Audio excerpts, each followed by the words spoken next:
আসসালামু আলাইকুম রহমতুল্লাহি অবারাকাতুহ। ইমামের 10টি গুণ অপরিহার্য।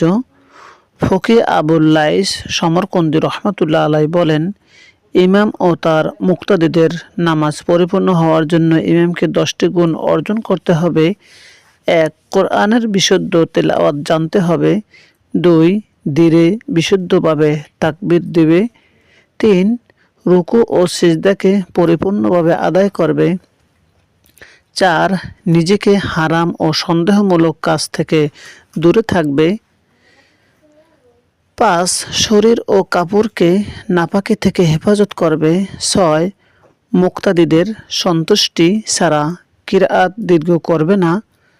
7. আত্মমুগ্ধ হবে না। 8. নামাজ শুরু করার পূর্বে সমস্ত গুনাহ থেকে খাঁটি দিলে তওবা করবে, কারণ তিনি তার মুক্তাদিদের সুপারিশকারী, তাই তার নিষ্পাপ হওয়া অত্যন্ত জরুরি। 9. যখন সালাম ফিরাবে তখন শুধু নিজেকে দোয়া দ্বারা বিশেষিত করবে না। 10.